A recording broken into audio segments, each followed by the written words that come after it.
Hello and welcome.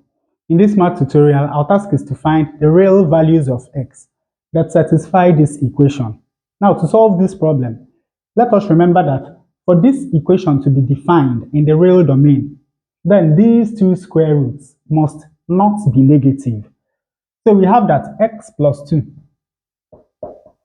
must be greater than or equal to 0. Now, when we subtract 2 from both sides of this inequality, we have that x must be greater than or equal to minus 2. Now, you know that this means that minus 2 must be less than or equal to x. Now, in this case, we have that 3 minus x must be greater than or equal to 0. Now, when we add x to both sides of this inequality, we have that 3 must be greater than or equal to x. Once more, this means that x must be less than or equal to 3. Now, when we combine these two conditions, we have that minus 2 must be less than or equal to x, which must be less than or equal to 3. So, whatever values of x we calculate as solutions to this equation must lie within this range. Now, the next thing we are going to do is that we will factorize this quadratic expression on the right-hand side of the equation. Since the coefficient of x squared is 1, to factorize this, all we need to do is to find the factors of 9 that add up to minus 6. And those are going to be minus 3 and minus 3.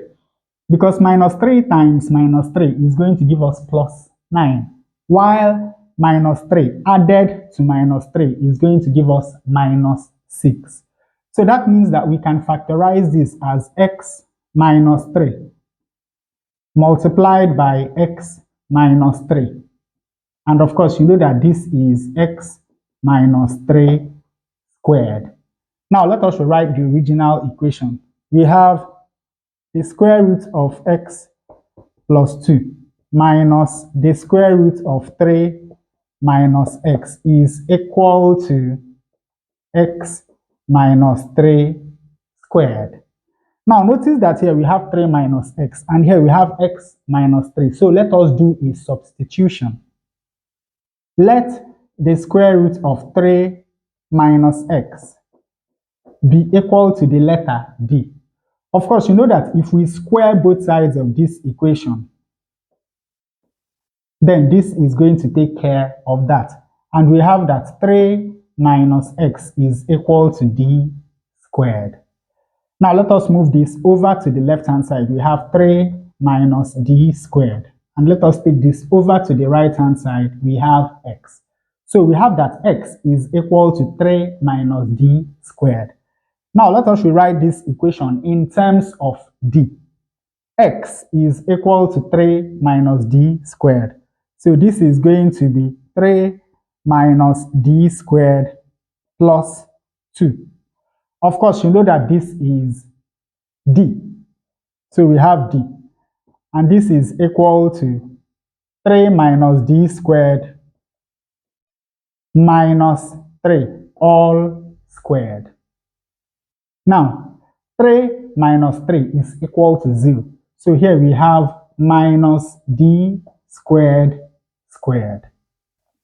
3 plus 2 is 5. So here we have the square root of 5 minus d squared minus d. And this is equal to minus d squared squared is going to give us d to the power 4. Now, to isolate this term on the left-hand side, let us move this over to the right-hand side. We have the square root of 5 minus d squared is equal to d to the power 4 plus d. And to get rid of this square root, let us square both sides of this equation. This is going to take care of that. On the left-hand side, we have 5 minus d squared. And this is equal to d to the power 4 squared. Of course, 4 times 2 is 8. Then we have plus 2 times this times that. That is 2d to the power 4 plus 1, which is 5. Then we have d squared. Now let us move this over to the right hand side. When we do that, we have 5 is equal to d to the power 8 plus 2d to the power 5 plus d squared plus d squared. And from here we have that d to the power 8 plus 2d to the power 5. D squared plus d squared is 2d squared is equal to 5. Now to solve this equation is very easy. All we need to do is to remember that since d is a square root, it must be positive. And then we notice that the left-hand side of this equation is strictly increasing for positive values of d. That means that for positive values of d, this left-hand side will only be equal to 5 once. And of course, when you look at this equation, you will notice that when this will be equal to 5 is when d is equal to 1. Because of course, here we have 1 to power 8 plus 2 times 1 to power 5 plus 2 times 1 squared. This is 1 plus 2 plus 2, which is equal to 5. So this equation has only one positive real root, which is d equal to 1. Now that we have found d, to find x, all we have to do is to go back to this equation. So we have that x is equal to 3 minus d squared. That is 3 minus 1, which is equal to 2. So the only value of x that satisfies this equation is x equal to 2. And you can see that this value lies within this range of values. Now to check our answer, let us substitute x equal to 2 into this equation. 2 plus 2 is 4. 3 minus 2 is 1.